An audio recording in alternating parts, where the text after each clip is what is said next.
গল্পকথন by Kallol চ্যানেলে আপনারা শুনছেন প্রফুল্ল রায়ের লেখা রণক্ষেত্র। আজ দ্বিতীয় পর্ব।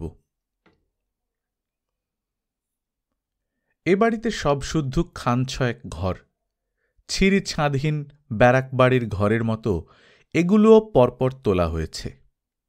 সামনে দিয়ে টানা চওড়া বারান্দা, বাঁদিকে বারান্দার শেষ মাথার ঘর দুখানা দীপাদের। তার পরের দুটো ঘর নিয়ে থাকে প্রাইভেট ফার্মের এক কেরানি উমাপদ, তার স্ত্রী শিবানী এবং তাদের দুটো ছোট ছোট বাচ্চা। উমাপদর পরের ঘরটায় থাকে এক মধ্যবয়সী নার্স বিভা। সে একা নির্ঝঞ্ঝাট মানুষ, মা বাবা ছেলেপুলে বা খুব ঘনিষ্ঠ আত্মীয় স্বজন বলতে তার কেউ নেই।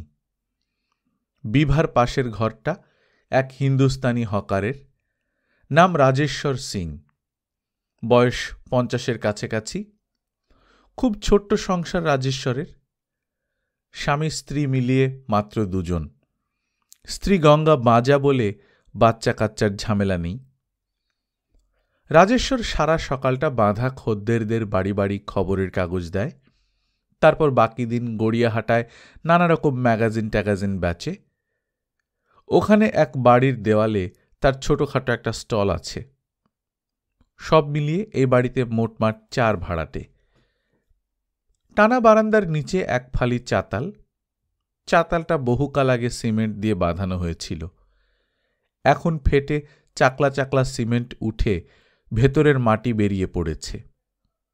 ফাটা জায়গাগুলোতে জমে আছে শুকনো শ্যাওলার পুরো আস্তর, আর গজিয়েছে ঘাস। চাতালটার ডান দিকে টালির ছাউনি দেওয়া পরপর 4টে রান্নাঘর, বাঁ দিকে কর্পোরেশনের কল, স্নান টান করার জন্য খানিকটা ঘেরা জায়গা আর দুটো পায়খানা। এগুলো সবই এজমালি। এই মুহূর্তে বাড়িতে লোকজন বেশি নেই। উমাপদ, রাজেশ্বর এবং বিভাকে এই সময়টা কখনোই পাওয়া যায় না, যে যার কাজে বেরিয়ে যায়। আর দীপার ভাই পিন্টুর সঙ্গে বাড়ির সম্পর্ক সামান্যই। দুবেলা খাওয়া আর রাত্রিরে ঘুমের সময়টুকু বাদ দিলে সারাদিনই সে বাইরে বাইরে থাকে। 9টার পর থেকে বাড়িটা চলে যায় মেয়েদের দখলে। এখন শিবানী আর গঙ্গাকে দেখা যাচ্ছে রান্নাঘরে, তারা খুবই ব্যস্ত। বারান্দায় শিবানীর বাচ্চা দুটো হুটোপাটি করছে, আর বাঁ দিকের শেষ প্রান্তে একটা হাতল ভাঙা খাটো চেয়ারে বসে খবরের কাগজ পড়ছে দীপার বাবা আদিনাথ। আদিনাথের বয়স 60-62। কোনো এক সময় লম্বা চওড়া সুপুরুষ চেহারা ছিল তার, এখন শরীর টরীর ভেঙে চুরে একেবারে ধ্বংসস্তূপ হয়ে দাঁড়িয়েছে। পরনে রং জ্বলে যাওয়া লুঙ্গি আর তালিমারা হাফ শার্ট। দীপাকে তার ঘরে ঢুকতে দেখে হাতের কাগজ একপাশে রেখে শশব্যস্তে উঠে দাঁড়ালো আদিনাথ। এদিকে কমলাও মেয়ের পেছন পেছন ঘরের ভেতর চলে এসেছিল। এই পুরনো ভাঙাচোরা বাড়িটার যা হাল, তার সঙ্গে দীপার এই ঘরটা একেবারেই খাপ খায় না। ঘরটা ছিমছাম, চমৎকার সাজানো। একধারে তক্তপোষে ধবধবে বিছানা আর একদিকে ছোট একটা আলমারি। সাজবার জন্য ড্রেসিং টেবিল নেই, তবে দেওয়ালে একটা চৌকো ঝকঝকে আয়না লাগানো রয়েছে। সেটার সঙ্গে সুদৃশ্য কাঠের তাক জুড়ে দেওয়া হয়েছে। তাকে আছে টুকিটাকি কটা প্রসাধনের জিনিস, পাউডার, চিরুনি, ছোট একটা সেন্টের শিশি, ক্রিমের কৌটো, কুমকুম ইত্যাদি ইত্যাদি। একপাশে একটা ছোট পড়ার টেবিলও রয়েছে। টেবিলটার উপর সুতোর ফুল তোলা সুন্দর টেবিল ক্লথ। টেবিলে রয়েছে মাটির সুদৃশ্য ফুলদানি, কলম, একটা চৌকো টেবিল ক্লক আর ধূপদানি। দেওয়াল কেটে র্যাক বসিয়ে রবীন্দ্রনাথ, বঙ্কিমচন্দ্র এবং শরৎচন্দ্রের কিছু বই ব্রাউন পেপারের মলাট দিয়ে সাজিয়ে রাখা হয়েছে। কমলা বলল, অনিশদের ওখানে কি হয়েছে বললি না তো? দীপা এবারও উত্তর দিল না। হাতের সুটকেসটা মেঝেতে নামিয়ে রেখে নিজেকে একরকম বিছানায় ছুঁড়েই দিল সে, এবং বালিশে মুখ গুঁজে চুপচাপ পড়ে রইল। কমলা আবার বলল, অনিশদের বাড়ি যাওয়ার সময় বলেছিলে ফিরবি না, তাহলে? কথা শেষ না করেই থেমে গেল সে।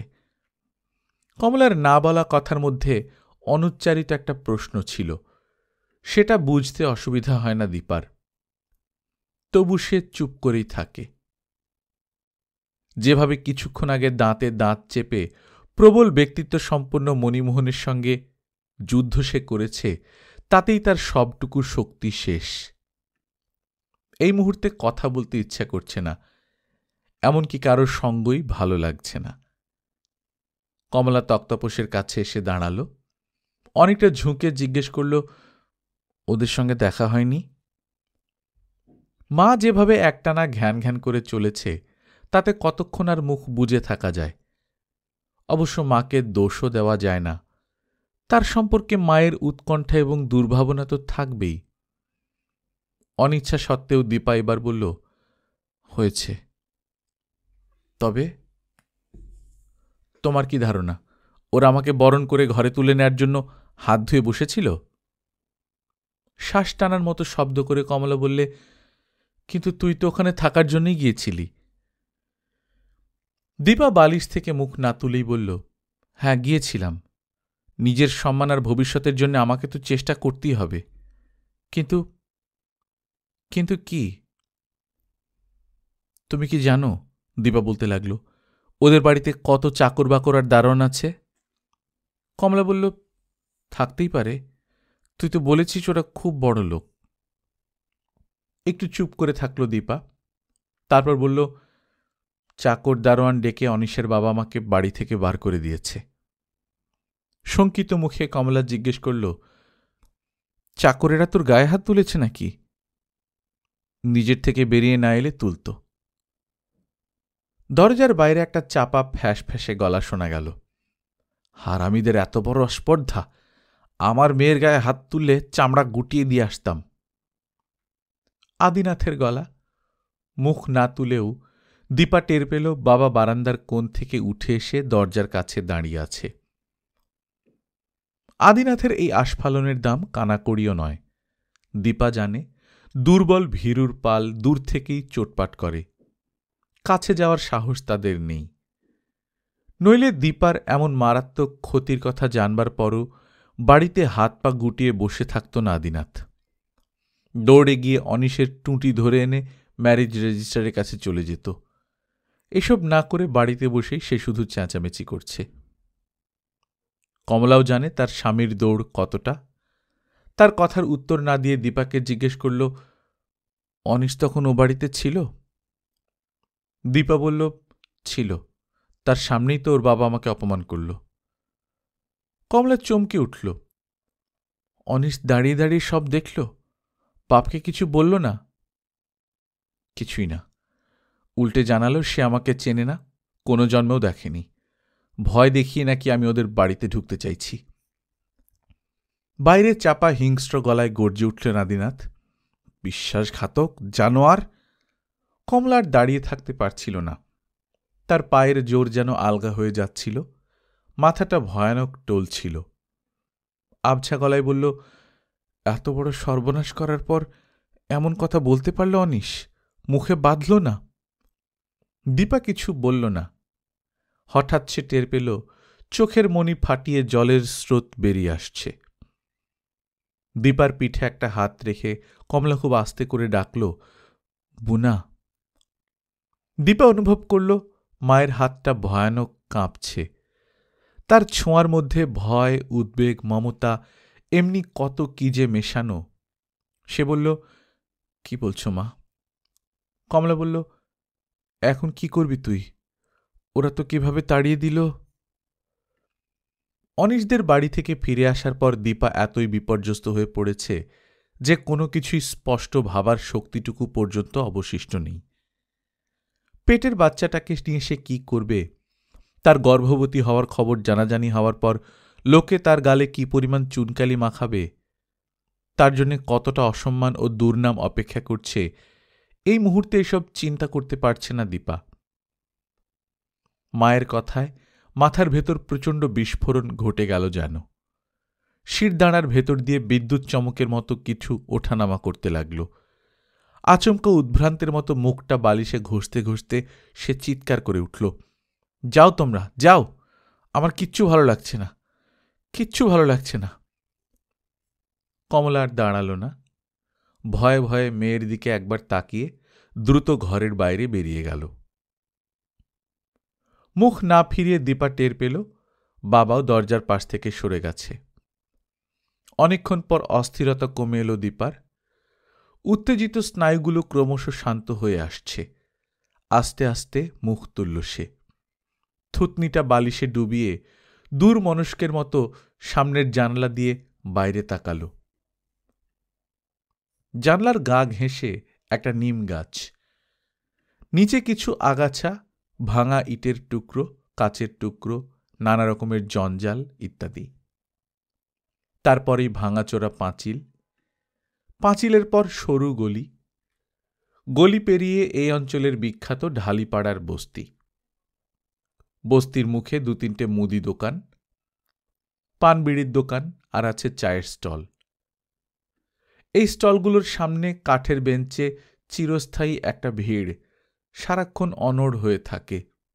দিনরাত ওখানে হইহল্লা, চিৎকার, খিস্তি। চায়ের দোকানগুলো দেখে ওদের সত্যিকার চেহারা বোঝার উপায় নেই। বাইরে বিরাট উনুনে ২৪ ঘন্টা চায়ের জল ফুটছে। একপাশে সারি সারি বয়ামে নোনতা বিস্কুট আর বাজে বেকারির রদ্দি পাউরুটি সাজানো। বস্তির লোকেরা এসে চা বিস্কুটও খায়, রুটিও কেনে। আদতে এগুলো ধোঁকাবাজি। এদের আসল কারবারটা সামনের দিকে নয়, পেছনে। সেখানে রয়েছে জ্বালা বোঝাই তাড়ি আর দিশির চোলাই মদের সারি সারি বোতল। সন্ধ্যের পর দোকানগুলোর ভিড়টা কয়েক গুণ বেড়ে যায়। সেই সঙ্গে বাড়ে হল্লা এবং চিৎকার। এক একদিন মাতলামির ডিগ্রি চড়ে গেলে ছুরি মারামারি কিংবা বোমাবাজি শুরু হয়ে যায়। বস্তির পর রেল লাইন, তার ওধারে অনেকটা জায়গা জুড়ে রেল ইয়ার্ড।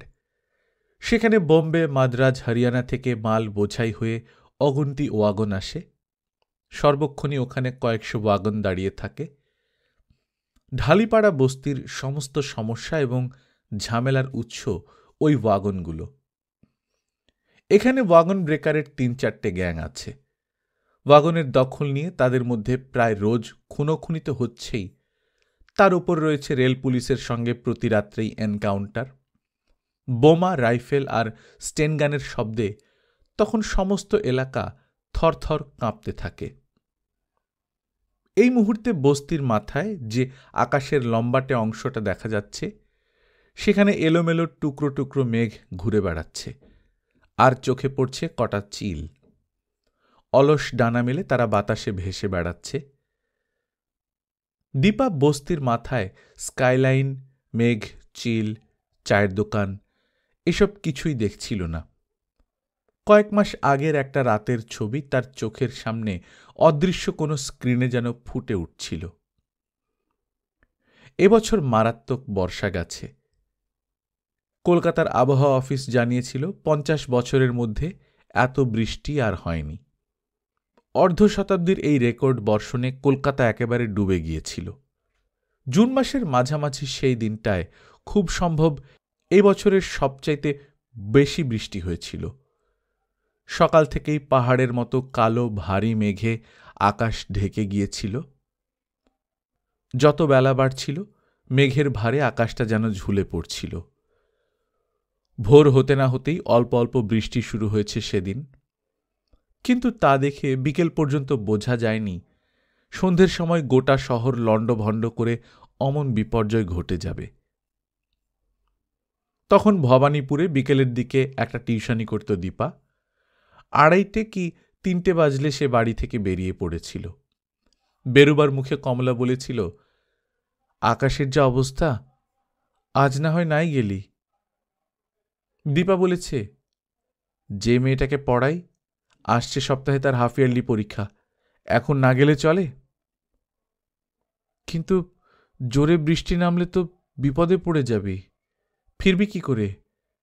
কমলাকে বেশ চিন্তিত মনে হচ্ছিল। দীপা বলেছে, সকাল থেকেই তো মেঘ জমে আছে, জোরে বৃষ্টি নামার হলে এতক্ষণে নেমেই যেত। মনে হচ্ছে সারাদিনই এমন গুড়ি গুড়ি পড়বে। বেরোবি যখন আর দেরি করিস না বেশি, তাড়াতাড়ি পড়িয়েই চলে আসিস। হ্যাঁ, ঠিক আছে। ভবানীপুর পৌঁছতে পৌঁছতে 4টা বেজে গিয়েছিল। ঘণ্টাখানেকের বেশি সে ছাত্রীটিকে পড়ায়নি। 5টা যখন বাজে, ছাত্রীর মাই তাকে তাড়া দিয়ে উঠিয়ে দিয়েছিল। আজ আর পড়াতে হবে না, শিগগির বাড়ি চলে যান। মেঘের যা চেহারা হচ্ছে, চারদিক ভাসিয়ে দেবে। জানালা দিয়ে মুখ বাড়িয়ে চমকে উঠেছিল দীপা।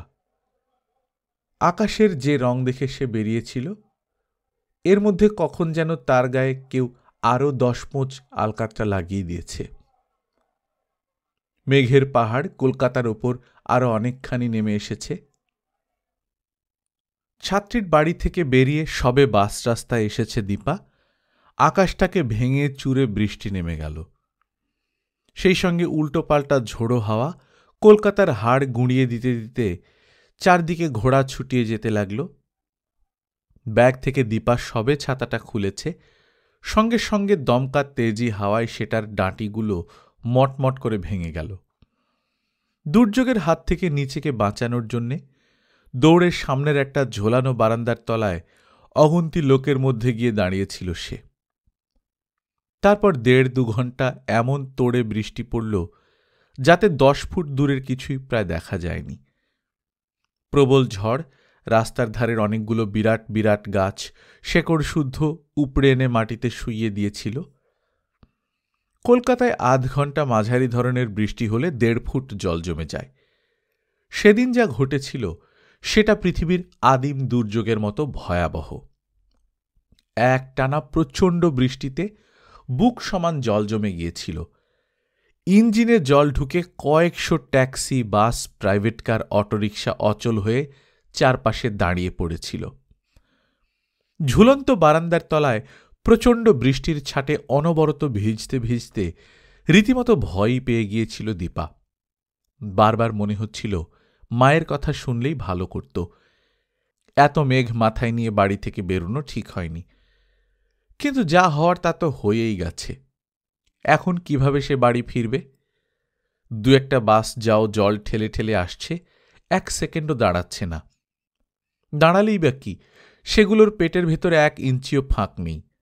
এমনকি দরজা জানলাতেও গুচ্ছের লোক ঝুলছে।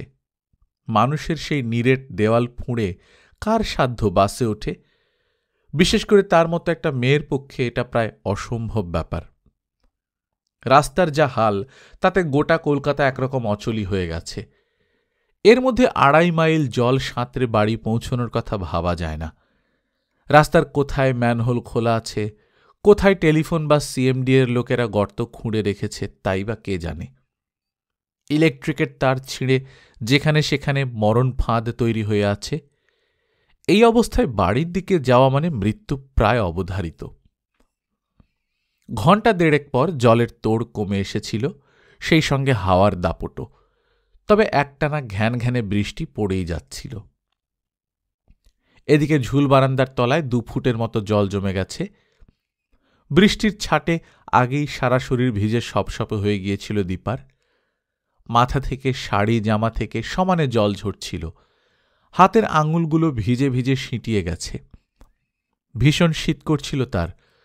জলো হাওয়ায় গায়ে কাঁটা দিয়ে উঠছিল। বৃষ্টিটা ধরে এলে ঝুল বারান্দার তলা থেকে লোকজন জল ভেঙে ভেঙে চলে যেতে শুরু করছিল। জায়গাটা দ্রুত ফাঁকা হয়ে যাচ্ছিল। একা এভাবে জলে ডোবার নির্জন রাস্তায় দাঁড়িয়ে থাকা একটা মেয়ের পক্ষে ঠিক নয়। তার উপর ঝপ করে বিকেলটা ফুরিয়ে গিয়ে অন্ধকার নেমে এসেছিল। ওদিকে আকাশে তখনও প্রচুর মেঘ। বৃষ্টিটা যে কমে এসেছিল তার মানে এই নয় একেবারেই থেমে যাবে। যে কোনো মুহূর্তে প্রচণ্ড উদ্যমে আবার শুরু হয়ে যাওয়ার সম্ভাবনা রয়েছে। ভীষণ ভয় করছিল দীপার। চটি দুটো খুলে এক হাতে ঝুলিয়ে আরেক হাতে শাড়িটা অনেকখানি গুটিয়ে একসময় সে জল ভাঙতে শুরু করেছিল। যতই এগুচ্ছিল চোখে পড়েছে চারদিকে রাস্তা বলতে কিছুই নেই, সব নদী। জলের তলায় অত্যন্ত সতর্ক ভঙ্গিতে গর্ত টর্ত বাঁচিয়ে পা ফেলতে হচ্ছিল দীপাকে। 5 ফুট করে এগুচ্ছিল আর অনেকটা করে জীবনী শক্তি যেন ক্ষয় হয়ে যাচ্ছিল। আধ ঘন্টা যাবার পর দীপার মনে হয়েছিল আর পারবে না। হাতে পায়ের জোর দ্রুত আলগা হয়ে আসছিল, চারিদিক ঝাপসা হয়ে যাচ্ছিল, যে কোনো মুহূর্তে ঘাড় গুঁজে মুখ থুবড়ে সে পড়ে যাবে। ধুঁকতে ধুঁকতে আরও খানিকটা যাওয়ার পর হঠাৎ দীপার চোখে পড়েছিল একটা দামি প্রাইভেট কার পাশে এসে দাঁড়িয়েছে। ভেতরে জল ঢুকলেও গাড়িটা পুরোপুরি অচল হয়ে যায়নি। একজন সুপুরুষ চেহারার যুবক ড্রাইভ করছিল। জানালা দিয়ে মুখ বাড়িয়ে সে বলেছে, আপনি কোন দিকে যাবেন? দীপা চমকে উঠেছিল। সে জানে এই জাতীয় ছোকরারা খারাপ মতলব নিয়ে ঘুরে বেড়ায়, লিফট দেওয়ার নাম করে গাড়িতে তুলে রেপটেপ করে কোথাও ফেলে দেয়, চেঁচামেচি করলে খুন মার্ডারও করে ফেলে। দীপার মতো মেয়েকে বাড়ি বসে থাকলে তো চলে না, অনেক সময় টিউশনি করে ফিরতে ফিরতে রাতও হয়ে যায়। অনেকদিন রাত্রে প্রায় ফাঁকা রাস্তায় যখন সে বাস টাসের জন্য দাঁড়িয়ে আছে, সেই সময় নিঃশব্দে একটা দামি গাড়ি গা ঘেঁষে এসে দাঁড়িয়েছে। মুখ বাড়িয়ে চাপা গলায় কেউ বলেছে, উঠে আসুন না। দীপা হয়তো ভয় পেয়েছে, তবে তা বুঝতে দেয়নি। পা থেকে চটি খুলে চিৎকার করে বলেছে, তুমি যাদের খুঁজছ আমি সেই ক্লাসের নই, জুতিয়ে তোমার গাল ছিঁড়ে দেব। গাড়ি আর দাঁড়ায়নি, আচমকা দারুণ স্পিড তুলে ঊর্ধ্বশ্বাসে পালিয়ে গেছে। সেই দুর্যোগের রাতে শরীরের সবটুকু শক্তি ফুরিয়ে এলেও দীপা চেঁচিয়ে উঠতে যাচ্ছিল, কিন্তু তার আগেই যুবকটি আবার বলেছে, দূর থেকে লক্ষ্য করছিলাম আপনি জল ঠেলে ঠেলে এগোচ্ছেন, রাস্তা একেবারে ফাঁকা, এভাবে একা একা কোনো মেয়ের পক্ষে হেঁটে যাওয়া খুবই রিস্কি, আর জলের তলায় কোথায় গর্ত টর্ত আছে কে জানে। তাছাড়া এই রাস্তাটা রাত্রিবেলা খুব খারাপ, অ্যান্টি সোশ্যাল এলিমেন্টটা সুযোগের জন্য ওত পেতে থাকে। যুবকটিকে খারাপ মনে হয়নি, অন্তত কথায় বার্তায় তাকে দায়িত্বশীল নাগরিকের মতোই লেগেছিল, যে শুধু নিজের কথাই ভাবে না, অন্যের ব্যাপারেও চিন্তা করে। সেই দুর্যোগের রাতে কলকাতা যখন জলের তলায় ডুবে গেছে, ফাঁকা রাস্তায় একটি বিপন্ন অচেনা মেয়েকে ফেলে যেতে তার মন সায় দেয়নি। সে এবার বলছিল, এবার নিজের সম্বন্ধে সার্টিফিকেট দিতে বাধ্য হচ্ছি, I am not a beast, আমাকে ভদ্রলোক ভাবতে পারেন, উঠে আসুন। দীপার দ্বিধা তখনও কাটেনি। উত্তর না দিয়ে জড়সড় হয়ে সে যুবকটির দিকে তাকিয়েই ছিল। যুবকটি এবার বলেছে, অন্য সময় হলে আপনার দিকে হয়তো তাকাতামই না, কিন্তু আকাশের চেহারা দেখেছেন, প্লিজ আর দাঁড়িয়ে থাকবেন না। কথাগুলো শুনতে শুনতে দীপার মনে হয়েছিল তার সম্বন্ধে যুবকটি যেন একটা নৈতিক দায়িত্ব বোধ করছে। এরপর সে আর কিছু ভাবতে পারছিল না, শুধু মনে হয়েছিল হয়তো এক প্রাকৃতিক দুর্যোগ থেকে অন্য এক বিপর্যয়ের মধ্যে গিয়ে পড়ছে। গাড়িতে তুলে যুবকটি যদি তার গায়ে হাত দিতে চেষ্টা করে, সে ছেড়ে দেবে না। দীপাকে খুন না করা পর্যন্ত তার শারীরিক ক্ষতি করার ক্ষমতা কারো নেই। তেমন দরকার হলে মানুষের সঙ্গে এখনও সে কিছুক্ষণ যুঝতে পারবে, কিন্তু কোমর সমান জলের বিরুদ্ধে যুদ্ধ করে ৩-৪ মাইল রাস্তা পাড়ি দিয়ে বাড়ি পৌঁছনো তার পক্ষে অসম্ভব। শেষ পর্যন্ত নিরুপায় এবং মরিয়া হয়ে গাড়িতে উঠেছিল দীপা। যুবকটি কিন্তু তার অসহায়তার কোনো রকম সুযোগই নেয়নি, বরং তার আচরণ, কথাবার্তা সবই ছিল অত্যন্ত ভদ্র এবং মার্জিত। তার ব্যবহারে আপত্তিকর কিংবা ভয় পাওয়ার মতো কিছুই ছিল না। ফ্রন্ট সিটে নিজের পাশে দীপাকে বসতে বলেনি যুবকটি, ব্যাকডোর খুলে পেছনের সিটে তাকে বসিয়েছিল। বলেছিল, আপনি কোথায় যাবেন? দীপা তাদের রাস্তার নাম জানিয়েছিল। যুবকটি বলেছিল, ভালোই হলো, আমি ওইদিকেই যাচ্ছি, কাছাকাছি আমাদের বাড়ি। দীপা উত্তর দেয়নি। সে মনে মনে ঠিকই করে নিয়েছিল পারতপক্ষে সে নিজের থেকে যেচে কিছু বলবে না। বেশি কথা বলা মানেই খানিকটা সুযোগ দেওয়া। গাম্ভীর্যের দেওয়াল তুলে যতটা সম্ভব দূরত্ব বজায় রাখতে চেষ্টা করবে সে। অবশ্য যে মানুষ অযাচিতভাবে তাকে বিপদ থেকে বাঁচিয়েছে, বাড়ি পৌঁছে নিশ্চয়ই দীপা তাকে আন্তরিক কৃতজ্ঞতা এবং ধন্যবাদ জানাবে। যুবকটি এবার বলেছে, গাড়ি কিন্তু জোরে চালাতে পারবো না, খুব আস্তে আস্তে এগোতে হবে। কারণটা বুঝতে অসুবিধে হয়নি দীপার। অত জলে স্পিড তোলা অসম্ভব। ব্যাপারটা আরও পরিষ্কার করে দিয়েছিল যুবকটি। চারদিকে তাকিয়ে দেখুন, কত গাড়ি অচল হয়ে পড়ে আছে। আর একবার ইঞ্জিনে জল ঢুকে গেলে আমার অবস্থাও ওরকমই হবে। তাহলে সারা রাত গাড়িতে বসেই দুজনকে কাটাতে হবে বলে সে একটু হেসেছিল। হালকা চালে মজা করেই কথাটা বলেছে যুবকটি। তবু রাতভর মেঘাচ্ছন্ন আকাশের তলায় জলে ডোবার নির্জন রাস্তায় একটি অচল গাড়িতে তার সঙ্গে রাত কাটাবার কথা ভাবতেই অদ্ভুত ভয়ে দীপার শিরদাঁড়ার ভেতর দিয়ে বরফের মতো ঠান্ডা স্রোত যেন বইতে শুরু করেছিল। কাঁপা কাঁপা গলায় সে বলেছে, স্পিড দেওয়ার দরকার নেই, আপনি আসতেই চালান। বাড়িতে পৌঁছতে দেরি হলে আর কি করা যাবে। জলে ঢেউ তুলে স্টিম লঞ্চের মতো এগিয়ে চলেছে গাড়িটা। ঠান্ডা ভেজা বাতাস এতক্ষণ মিইয়েছিল, হঠাৎ তার আবার দাপট বেড়ে গিয়েছিল। আকাশটা আড়াআড়ি চিরে বিদ্যুৎ ঝলকাতে লাগল। চিনির দানার মতো হালকা বৃষ্টি পড়ছিল। আচমকা সেটার তোড় প্রচণ্ড বেড়ে গেল। লক্ষ কোটি শীষের ফলা মিনিটে 1000 মাইল স্পিডে যেন নেমে আসছে আকাশ থেকে। এভাবে ঘণ্টাখানেক চললে কটা স্কাই স্ক্র্যাপার ছাড়া গোটা কলকাতা সোজা জলের তলায় ডুবে যাবে। গাড়ির জানলাগুলো খোলা ছিল, তার ভেতর দিয়ে উল্টোপাল্টা জলের ছাট আসছিল। যুবকটি প্রায় চেঁচিয়ে উঠেছে, জানলা বন্ধ করুন। বলতে বলতে সামনের দিকের জানলাগুলোর কাচ সে নিজেই তুলে দিয়েছিল। আর চমকে উঠে দ্রুত হাত বাড়িয়ে পেছন দিকের জানলা বন্ধ করেছিল দীপা। যুবকটি বলেছিল, এরকম বৃষ্টি পড়তে থাকলে 15 মিনিটের মধ্যে ইঞ্জিনে জল ঢুকে যাবে, কি যে করব তখন।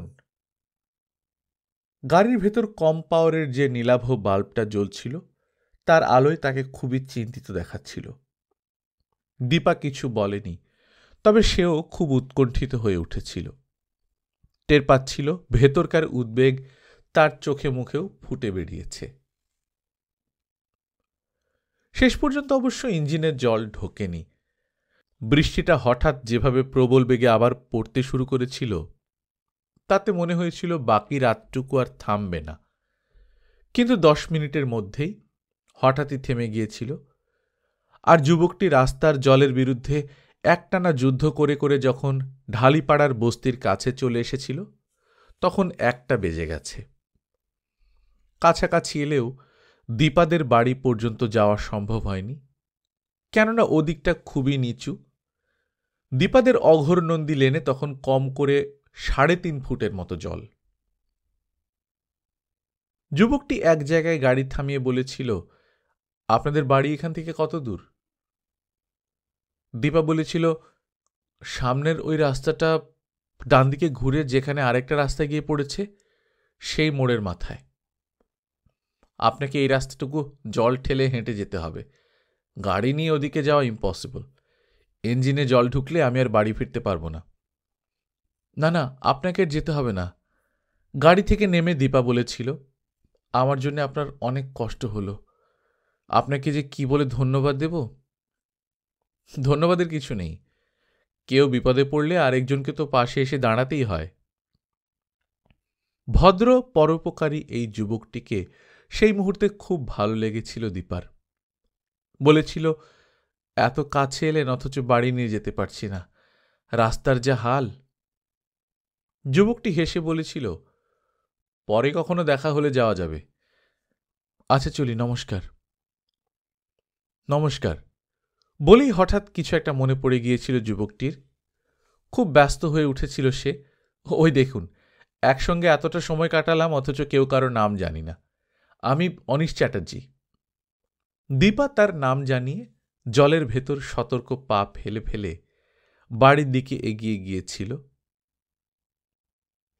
পরের দিন একটু বেলায় যখন কাছাকাছি থানা থেকে 9টার সাইরেন বেজে উঠেছে, সেই সময় আদিনাথ দীপার ঘরের সামনে এসে ব্যস্তভাবে ডাকাডাকি শুরু করেছিল, বুনা, বুনা। দীপার ঘুম কিছুক্ষণ আগে ভেঙেছে, কিন্তু তখনও বিছানা থেকে ওঠেনি। কাল প্রচণ্ড বৃষ্টিতে ভেজার জন্যে জ্বর জ্বর লাগছিল, মাথাটা ভীষণ ভারী, কপালের দুপাশে রগগুলো অনবরত লাফাচ্ছিল। সে ঠিকই করে রেখেছে আজ আর স্কুলে যাবে না, সারাদিন শুয়ে শুয়েই কাটিয়ে দেবে। বেলা আরেকটু বাড়লে বাবা বা পিন্টুকে দিয়ে ইনফ্লুয়েঞ্জার ট্যাবলেট আনিয়ে খেয়ে নেবে। শুয়ে শুয়ে অন্য মানুষের মতো বাইরে পাঁচিলের ওধারে ঢালিপাড়া বস্তির একটানা টালির চাল, কাকেদের ওড়াউড়ি বা আকাশ দেখছিল দীপা।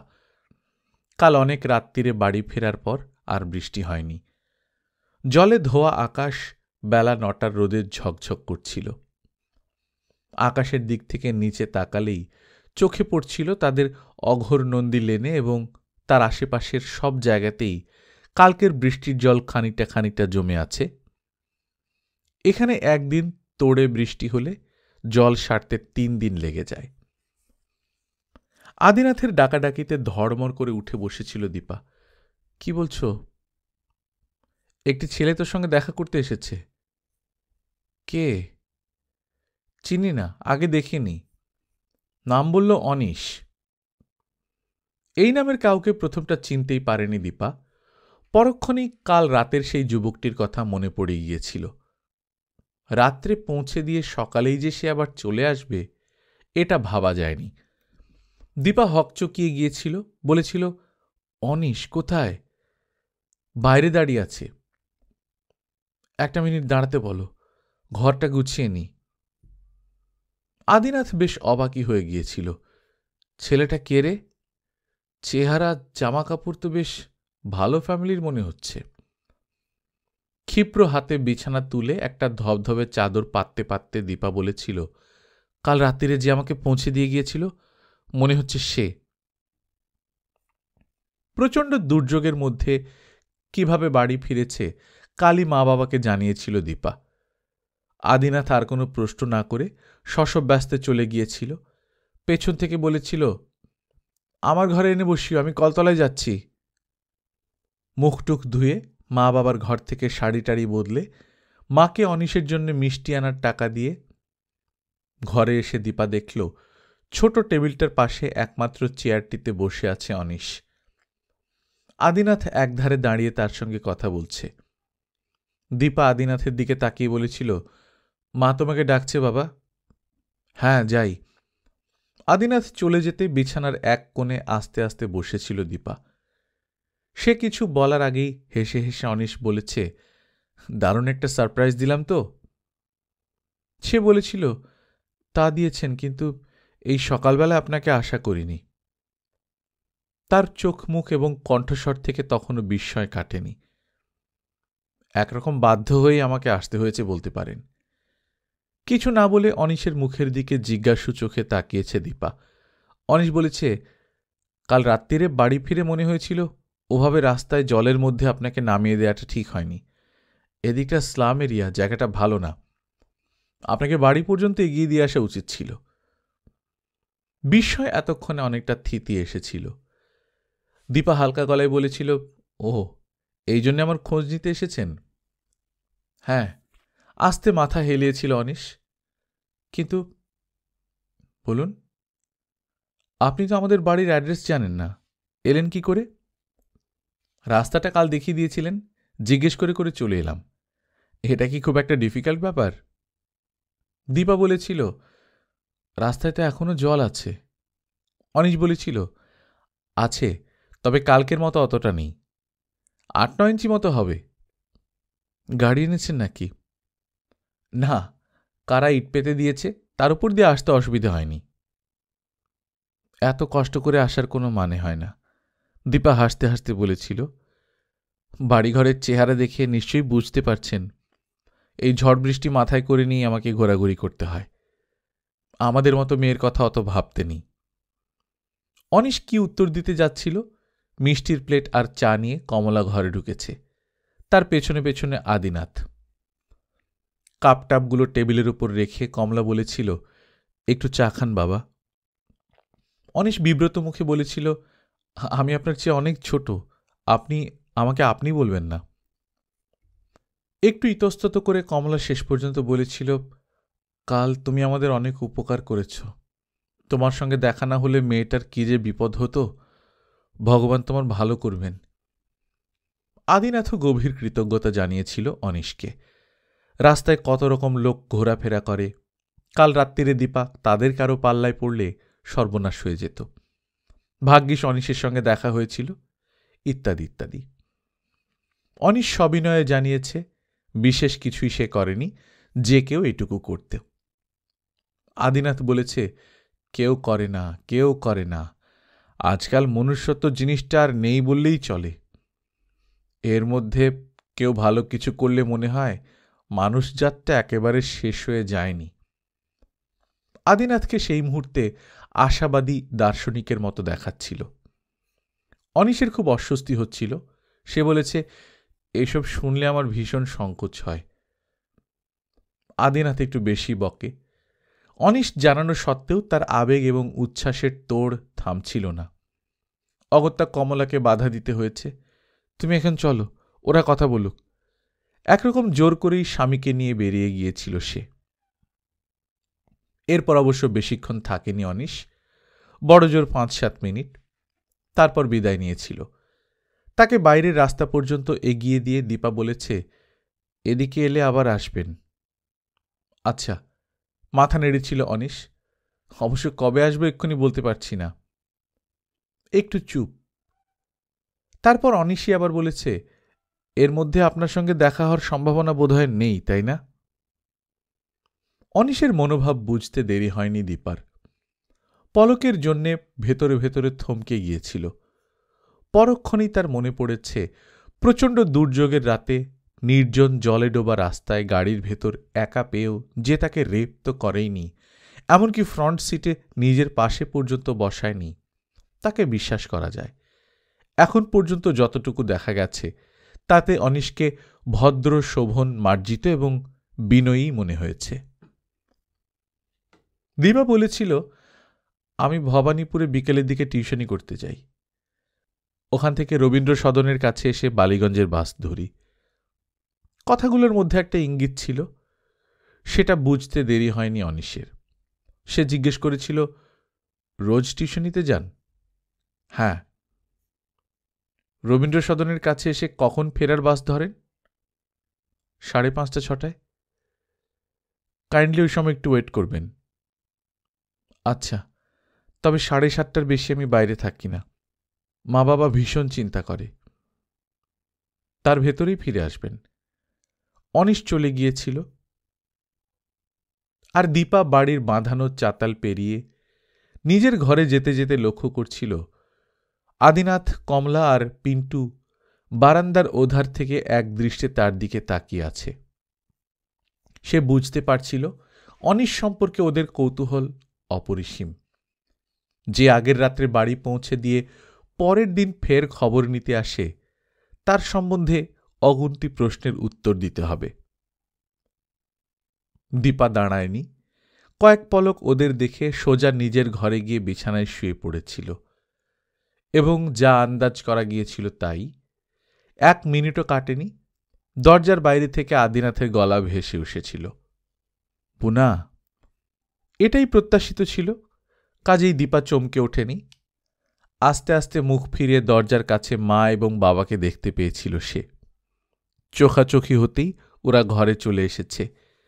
দীপা আর শুয়ে থাকতে পারেনি, হাতের উপর ভর দিয়ে উঠে বসেছিল। আদিনাথ এমনিতে এই ঘরে আসে না।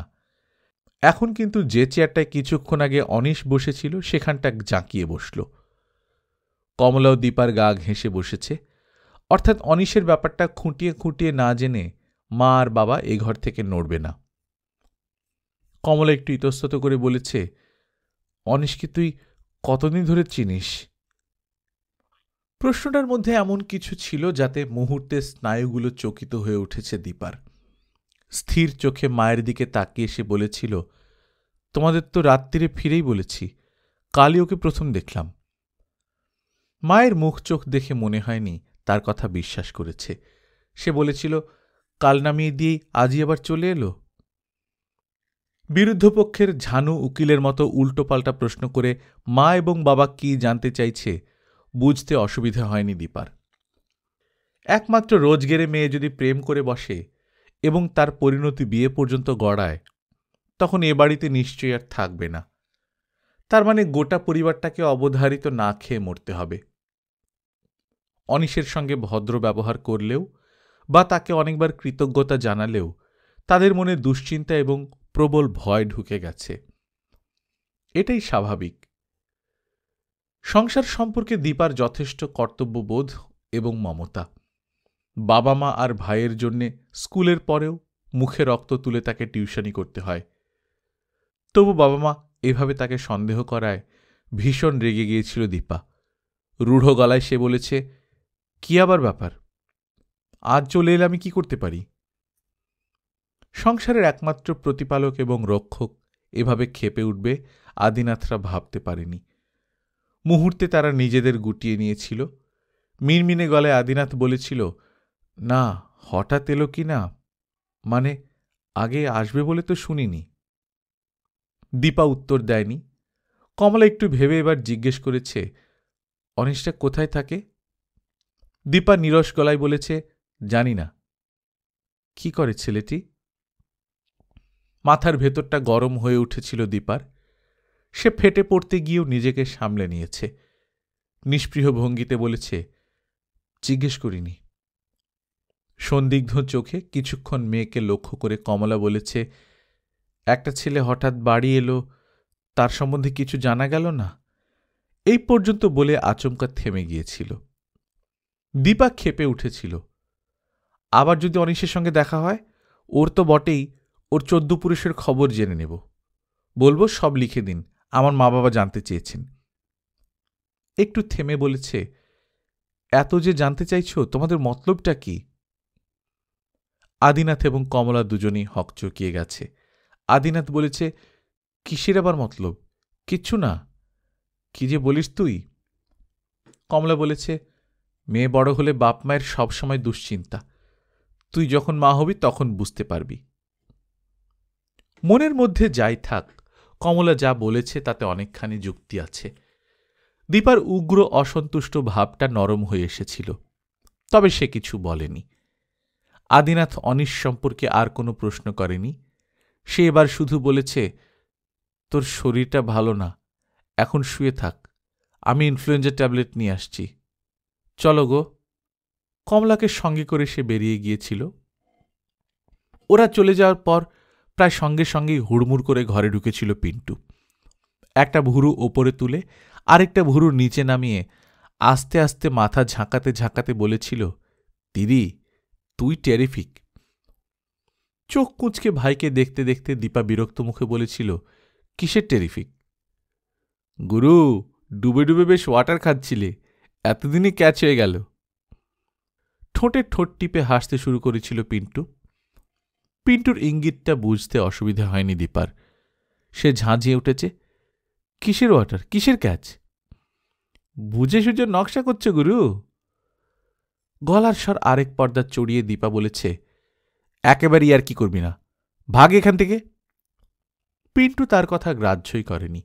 দীপার ঘর থেকে চলে যাওয়ার কোনো রকম ইচ্ছাও ছিল না তার। চোখ নাচিয়ে নাচিয়ে বলেছে, তোর টেস্ট আছে দিদি। গলাটা আরো কয়েক পর্দা চড়িয়ে দীপা বলেছিল, গেলি এখান থেকে? যাচ্ছি বাবা, যাচ্ছি। তবে গুরু, একটা কথা বলে যাই। এই পর্যন্ত বলে ঠোঁট কামড়াতে কামড়াতে অদ্ভুত কায়দা করে পিন্টু হেসেছিল। তার হাসি দেখে মাথার ভেতর রক্ত টকবক করে ফুটতে শুরু করেছিল দীপার। উত্তর না দিয়ে জ্বলন্ত চোখে পিন্টুর দিকে তাকিয়ে থেকেছে সে। পিন্টু এবার বলেছিল, মালটাকে যদি খেলিয়ে তুলতে পারিস, আমি একটা টেরিফিক জামাইবাবু পেয়ে যাব। জুতিয়ে তোমার মুখ ছিঁড়ে দেব বাদর। বলতে বলতে লাফ দিয়ে বিছানা থেকে নেমে পিন্টুর দিকে দৌড়ে গিয়েছিল দীপা। অসভ্য উল্লুক। কিন্তু সে কাছাকাছি যাওয়ার আগেই কোমরটা মজাদার ভঙ্গিতে বাঁকিয়ে চুরিয়ে শট করে বাইরে বেরিয়ে গিয়েছিল পিন্টু। সেখান থেকে গলা বাড়িয়ে বলেছে, কোনো হেল্প দরকার হলে বলো গুরু, অলওয়েজ আমাকে পাবে। বলেই গলাটা টেনে নিয়ে ছুট লাগিয়েছিল।